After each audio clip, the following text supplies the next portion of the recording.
פסח בתבלינים של הילד זה אירוע. אנשים ששומרים על הכשרויות של פסח מקפידים להחליף את כל מגירת התבלינים שלהם לפני פסח. ועכשיו יש את השוס הגדול, וזה ההבחנה בין לאוכלי קטניות והללא חשש.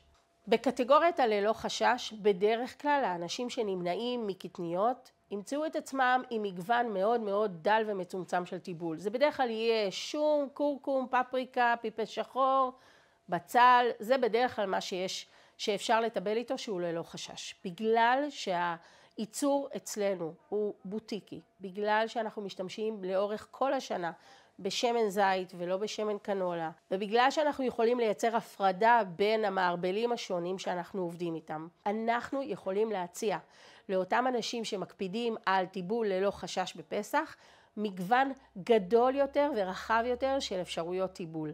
זה לא רק הפפריקה והקורקום והפיפל השחור, אלא זה גם תערובות תבלינים שהמרכיבים שלהם הם מרכיבים ללא חשש, כמו תערובת של ניר, כמו תערובת ציידים, המתוקה של הילד, חגיגה ירוקה, אלה תערובות שהם ללא חשש. וזה משהו שהוא באמת מהפכני בעולם הזה של הטיבול, כי בדרך כלל בפסח הטיבול של אותם אנשים שמקפידים על ללא חשש הוא טיבול מאוד מאוד דל, מאוד מאוד מצומצם, ואנחנו פתאום מרחיבים להם את המגוון. מדי שנה עולה זירה שלמה, עמוד שלם, שכולו מדבר פסח. אפשר יהיה למצוא בו גם את ההבחנה בין תבלינים ותערובות שהם לאוכלי קטניות וללא חשש, עם תיוג נכון שאפשר יהיה לוודא ולהתמצא.